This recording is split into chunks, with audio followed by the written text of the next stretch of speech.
మన రాజధాని అమరావతిగా పేరు డిక్లేర్ చేసి పెట్టారు. ఎలా అనిపిస్తుందండి మీకు?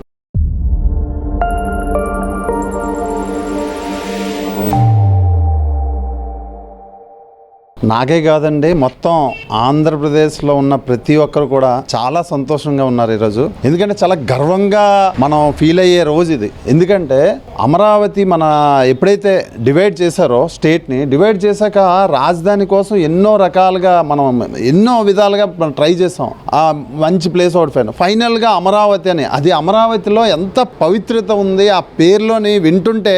మొత్తం మన ఆంధ్రప్రదేశ్ తెలుగు వారికి సంబంధించిన పదం కాదు అది. నార్త్ ఇండియన్ కానీ, సౌత్ ఇండియా కానీ, అలాగే మొత్తం ఎక్కడ తీసుకున్న వరల్డ్ వైజ్ తీసుకుంటే అమరావతి అనే పదం ఒక మంచి పవిత్రతకు కానీ, ఒక పుణ్యక్షేత్రం పేరు కానీ, ఒక దీనిగా ఉంటుంది. అలాంటి దాన్ని అప్పుడు చంద్రబాబు గారు డిక్లేర్ చేశారు. మన సెంట్రల్లోని మోడీ గారు వచ్చి దాన్ని ఫైనల్ చేశారు. అమరావతి అనేది ఫిక్స్ అయింది. అక్కడ దగ్గర 35,000 ఎకరాల స్థలాన్ని మనం ప్రొక్యూర్ చేసుకున్నాం. డెవలప్మెంట్ ఒక లెక్కలో అప్పుడు స్టార్ట్ అయింది. బిల్డింగ్లు కన్స్ట్రక్షన్ అయ్యి, మొత్తం రహదారులు అన్ని ప్లానింగ్స్ అయిపోయి, డిజైన్స్ అయిపోయి, ఒక్కసారి ప్రభుత్వం మారి ఏదైతే మన జగన్ ప్రభుత్వం వచ్చిందో మొత్తం మార్చేసి, మొత్తం అమరావతి లేకన్నా చేసేసి, అసలు ఎంత తలతిక్క పనులు చేశాడో జగన్.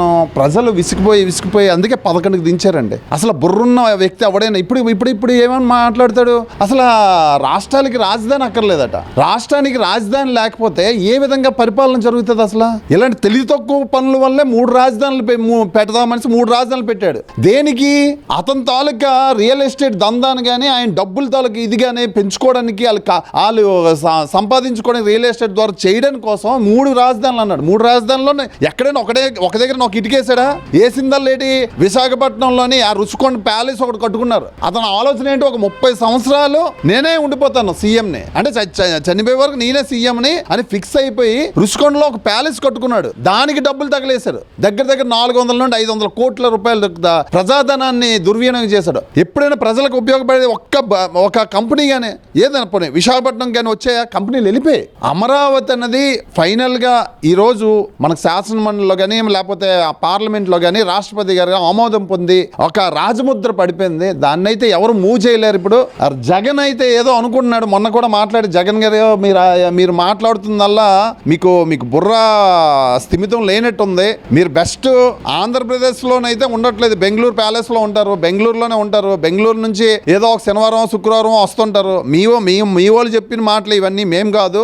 మీరు చేస్తున్న మతి స్థిమితం లేని పనులకి ఆంధ్ర రాష్ట్రాన్ని మళ్ళా పాడు చేయొద్దు.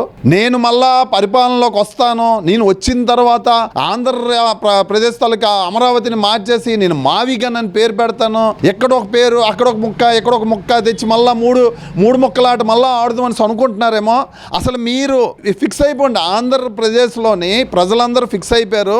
మీరు మళ్ళా పరిపాలనిస్తారు, మళ్ళా మీరు వస్తారన్నది కళ. మీరు రారు. మీరు 100% పరిపాలించే ఇది అవకాశం ఇచ్చింది అని దుర్వినియోగం చేసుకున్నారు. అసలు 150 స్థానాలంటే ఏ విధంగా పరిపాలించవచ్చు? ఇప్పుడు చూడండి ఏ విధంగా పరిపాలన వెళ్తుంది, ఏ విధంగా ప్రతి రాష్ట్రంలో ప్రతి జిల్లాలో కూడా డెవలప్మెంట్ ఏ విధంగా రన్ అవుతుంది. విశాఖపట్నం చూసుకుంటే ఏ విధంగా డెవలప్ అవుతుందండి. మీరు అమరావతిని కేంద్రంగా తీసుకొని అమరావతిని రాజధాని చేశారు. అలాగనే అమరావతినే డెవలప్మెంట్ అవుతుందా? విశాఖపట్నంలో ఎన్ని కంపెనీలు వస్తున్నాయి, ఎన్ని సాఫ్ట్వేర్ కంపెనీలు వస్తున్నాయి. అమరావతిలోని ఎలక్షన్స్ అయ్యి మన ప్రభుత్వం, కూటమి ప్రభుత్వం ఏర్పడి దగ్గర 2.5 సంవత్సరాలు అయింది. 2.5 సంవత్సరాల్లో అమరావతి ఎంత డెవలప్మెంట్ అయింది, ఎంత ఫాస్ట్గా అయింది. 5 సంవత్సరాల్లో ఒక్క ఇటుకే కన్నా అమరావతిని పూర్తిగా నాశనం చేసి, ఒక జంగల్లా చేసి ఒక నాశనం చేశారు. ఈ రోజు అమరావతి పనులు ఎంత, ఇప్పుడు మీరు వెళ్ళి చూడండి అమరావతి రోడ్లు కానీ, ఆ ఇన్ఫ్రాస్ట్రక్చర్ కానీ, చంద్రబాబు నాయుడు గారు విజన్ ఏ విధంగా ఉందో ఆ విధంగా. పవన్ కళ్యాణ్ గారు ఒకటే మాట అన్నారు, అమరావతి రాజధాని, అమరావతి ఇక్కడ నుండి మారదు.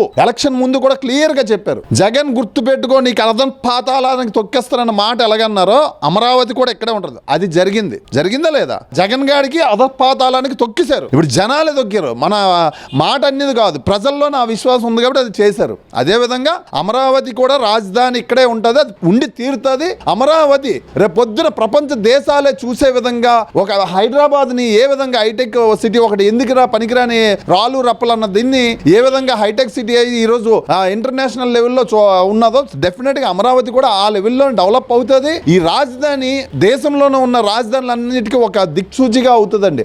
అది కాకుండా విశాఖపట్నం డెవలప్మెంట్ ఒక లెక్కలో వస్తుంది. సాఫ్ట్వేర్ కంపెనీలు ఎన్నో వస్తున్నాయి, ఈ పెద్ద పెద్ద కంపెనీలు వస్తున్నాయి. ఈ డెఫినెట్ గా ఆంధ్ర రాష్ట్రానికి మనకి మంచి ఈ కూటమి ప్రభుత్వం రావడం వల్ల మంచి జరుగుతుంది. ప్రజల్లోని ఒక విశ్వాసం ఉంది, ఇంకా మంచి మంచి ఇది వస్తాయి. పవన్ కళ్యాణ్ గారు చెప్పినట్టు ఖచ్చితంగా ఇది 15 సంవత్సరాలు ఈ కూటమి ప్రభుత్వం ఒక కూటమిగా ఉండి డెఫినెట్ గా ఆంధ్రప్రదేశ్ ని ఏదైనా ఒక చేంజ్ రావాలంటే ప్రతి 5 సంవత్సరాలు గవర్నమెంట్లు మారుతుంటే ఆ చేంజ్ కనబడదండి. ఆ చేంజ్ ఎప్పుడు వస్తుందంటే దాన్ని కంటిన్యూషన్ ఉండాలి. ఇలాంటి చీడ పురుగులు, ఇలాంటి ఒక భూ కబ్జా కోర్లు, ఇలాంటి క్రిమినల్ బ్యాక్గ్రౌండ్ ఉన్న మన వ్యక్తులు కానీ ఆంధ్రప్రదేశ్ కానీ ఉంటే ఈ రోజు మన దేశంలోనే అట్టడుగు స్థానానికి వెళ్ళిపోవలసిన ఆంధ్రప్రదేశ్ ని పవన్ కళ్యాణ్ గారు ఒక కూటమిగా చేసి ఈ రోజు రక్షించి మనకి మంచి భావితరాలకి చూడండి. ఇప్పుడున్న జనరేషన్ ఒక 10 సంవత్సరాల తర్వాత అంటే ఇప్పుడు ఈ 5 సంవత్సరాలు అయిపోయాక ఇంకో 10 సంవత్సరాలు ఆంధ్ర రాష్ట్రం కూటమి ప్రభుత్వంలో ఉండి ఇదే పరిపాలన కంటిన్యూ అయితే ఇప్పుడున్న భవిష్యత్తు ఎవరైతే పిల్లలు ఉన్నారో వాళ్ళందరికీ కూడా మంచి భవిష్యత్తు ఉంటుందండి. అందరికీ జాబులు వస్తాయి. దేశం మొత్తం గర్వించదగ్గ రాజధాని అవుతుంది. దేశం మొత్తం గర్వించదగ్గ రాష్ట్రం కూడా అవుతుంది. ఖచ్చితంగా పవన్ కళ్యాణ్ గారు, చంద్రబాబు నాయుడు గారు, నరేంద్ర మోడీ గారి తాలూకా మనకి ఖచ్చితమైన బలం ఉండబట్టి ఈ రోజు ఆంధ్రప్రదేశ్ చాలా ఫాస్ట్గా అవుతుంది. పవన్ కళ్యాణ్ గారు ఏ విధంగా రూట్ లెవెల్లో, గ్రౌండ్ లెవెల్లో గిరిజన ప్రాంతాలకు కూడా వెళ్ళి ఎప్పుడు 75 సంవత్సరాలు బట్టి లేని రహదారులు కూడా మారుమూల కూడా వేయించుతున్నారు, కరెంట్ వేయిస్తున్నారు. అలాంటి పనులు జరుగుతున్నాయి. అతని తాలూకా ఏదైతే మంత్రిత్వ శాఖ ఉంది, అటవీ శాఖ కానీ, అతని పంచాయతీరాజ్ కానీ, ఇది కానీ ఏదైనా సరే డెవలప్మెంట్ ఆ విధంగా. అలాగే లోకేష్ గారిని తీసుకోండి. లోకేష్ గారు ఎన్ని కంపెనీలు తీసుకొస్తున్నారు, పెద్ద పెద్ద కంపెనీలన్నీ విశాఖపట్నానికి వస్తున్నాయి. విశాఖపట్నం అని కాదు, ఆంధ్రప్రదేశ్లో నలుమూలల ప్రతి పెద్ద పెద్ద కంపెనీలు ఎందుకని వస్తున్నాయి? జగన్ హయాంలోని ప్రతి ఒక్కరితోని సెట్టింగ్ అనమాట. నువ్వు నాకు ఎంత ఇస్తేనే నీ కంపెనీ మేము పెట్టనిస్తాం. ఆడు ఎందుకు ఇవ్వాలండి కంపెనీ పెట్టుకోవడానికి? తిరిగి లంచం ఇచ్చి వచ్చేసి ఇలాంటి సెట్టింగ్లన్నీ చేయబట్టి ఉండవలసిన లూలు కంపెనీలు కానీ, టీసీఎస్ కానీ, ఇది కానీ, హెచ్ఎస్బీసీలు కానీ ఇవన్నీ ఆంధ్రప్రదేశ్ నుండి పారిపోయి ఈ రోజు ఆంధ్రప్రదేశ్ పెద్ద పెద్ద ఐటీ కంపెనీలు వస్తున్నాయి, పెద్ద పెద్ద కంపెనీలు వస్తున్నాయి. మన ఇన్ఫ్రాస్ట్రక్చర్ డెవలప్మెంట్ ఉన్నది. ఈ డెఫినెట్గా ఇది అంతా మంచికే. మనం చెప్పక్కర్లేదండి. వైసీపీలో కొంతమంది వాళ్ళ తాలూకు మెయిన్ నాయకులు, పెద్ద నాయకులు ఉన్నారా, వాళ్ళ దగ్గర నుండి నాకు వచ్చిన ఇన్ఫర్మేషన్ ఏంటంటే జగన్ బుర్ర పాడైపోయింది. ఆ మావిగన్ పేరేటండి? అసలు ఎవడైనా కామెడీ నవ్వుతున్నాడు, జోకర్ అనుకుంటున్నారు. అసలు మావిగన్ పేరేటి? వాళ్ళు క్రిమినల్ బ్యాక్గ్రౌండ్తో వచ్చిన వ్యక్తులండి. క్రిమినల్ బ్యాక్గ్రౌండ్తో వచ్చిన వాళ్ళు ఏంటంటే ఓన్లీ రాష్ట్రాన్ని ఏ విధంగా నాశనం చేసి మనం ఒక్కలమే రాజులమే, మనమే ఇది ప్రభుత్వం పరిపాలించే విధంగా ఒక ప్రజల నుంచి ఎన్నుకోబడిన నాయకుడు ఇదయ్యి అలా ఉండట్లేదు. ఇది పూర్తిగా ఆయన కబ్జాలో ఒక ఆయనే రాజు, నేను తప్పించి ఇక్కడ ఎవరో ఉండకూడదు, ప్రతి ఒక్కరు ఒక కూలీలాగా ఉండాలన్న భావం తెచ్చారు. కాబట్టి criminal background, criminal mind set ఉండదు. కాబట్టి అలాంటి ఆలోచనలు వస్తాయి. లేకపోతే పేరు ఎలాగొచ్చిందా, పక్కన ఉన్న వాళ్ళు స్క్రిప్ట్ రాసి ఇచ్చిన వాళ్ళు కరెక్ట్గా ఇచ్చారో, లేకపోతే ఈయనకి వచ్చిందో లేకపోతే ఎవరికి వచ్చిందో తెలియదు. ఆ పక్కన ఉన్న వైసీపీ బ్యాచ్ ఉంటారు చూడండి, రోజా, ఇంకా ఎవరో పేరుని నాని, ఈ మిగిలిన వాళ్ళు ఎవరు కనబడట్లేదండి. వీళ్ళిద్దరు అంబటి కనబడుతుంటాడు అప్పుడప్పుడు. వీళ్ళందరికీ కూడా నాకు దగ్గర నాకున్న సమాచారం బట్టి నాకు వాళ్ళు వైసీపీ నాయకులు ఇచ్చిన సమాచారాన్ని బట్టి నేను చెప్తున్నాను. వాళ్ళకి పేమెంట్ ప్యాకేజ్ అనమాట.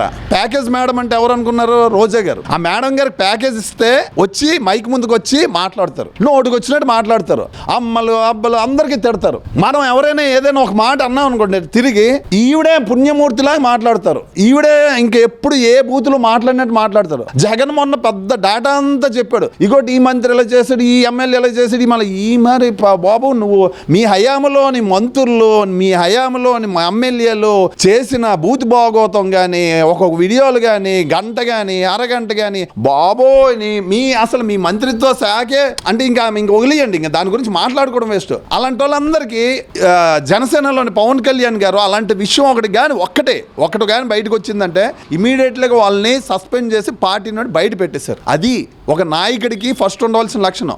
యాక్చువల్గా ఈ జగన్ రెడ్డి తాలూకా ఇది ఎలాగుంటుంది తెలుసండి, ఏదైనా ఒక ఇష్యూ జరగాలన్నా, ఒక ఇష్యూని డైవర్ట్ చేయాలన్నా కులాలని మతాలని ప్రసక్తి తెస్తాడు. మెయిన్ కులాలను తెస్తాడు. కులాలు అన్నది ఎప్పుడు కూడా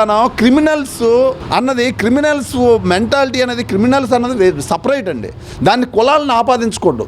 ఒక జగన్మోహన్ రెడ్డి ఒక క్రిమినల్ మైండ్ సెట్తో ఉన్నాడంటే దాన్ని రెడ్డి కులానికి ఆపాదించకూడదు. కాకపోతే వీళ్ళు ఏం చేస్తారు తెలుసు, ఈ పేరుని నాని కానీ, రోజా కానీ, ఈ జగన్మోహన్ రెడ్డి కానీ అంబటి కానీ ఏం చేస్తారంటే కులాలని రెచ్చగొడతారు. కులాలు ఎప్పుడైనా సరే సపరేట్. ఒక క్రిమినల్ వాడికి కులం ఉండదు, మతం ఉండదు, ఆడికి తాలూకా మెంటాలిటీ, ఆడికి చంపే బుద్ధి, ఆడికి వాళ్ళ పేరెంట్స్ పెంచిన విధానం దాన్ని బట్టి ఉంటుంది. వాళ్ళు జగన్మోహన్ రెడ్డికి వచ్చిన వారసత్వం ఏంటంటే ఇదే క్రిమినల్ బ్యాక్గ్రౌండ్, క్రిమినల్ మెంటాలిటీ. అతను కులాలని ఉపయోగించుకొని ఇలాంటి వేషాలన్నీ వేసి కులాలని చిచ్చుపెట్టి రాష్ట్రాన్ని అయితే జగన్మోహన్ రెడ్డి గారు నాకు తెలిసి ఈ కూటమి ప్రభుత్వం చాలా బలంగా ఉంది. అమరావతికి రాజముద్ర పడిపోయింది. అమరావతి అక్కడ నుండి జగన్మోహన్ రెడ్డి ఎన్ని అంటే ఆయన ఎలాగో పరిపాలించలేడు, ఇంకోసారి ముఖ్యమంత్రి కూడా అయ్యే పరిస్థితి లేదు. కాకపోతే నేను చెప్తున్నాను, జగన్మోహన్ రెడ్డి ఎన్ని కుయక్తులు పడినా ఎన్ని చేసినా సరేనో ఇక ముఖ్యమంత్రి సంగతి పక్కన పెట్టండి, మామూలుగా అయినా సరే ఆయన అమరావతిలో ఇటుక బెడ్డని కూడా సైడ్ చేయలేరు. అంత బలంగా ఫిక్స్ అయిపోయారు. ఆంధ్రప్రదేశ్ ప్రజలందరూ కూడా అంత హ్యాపీగా ఉన్నారు.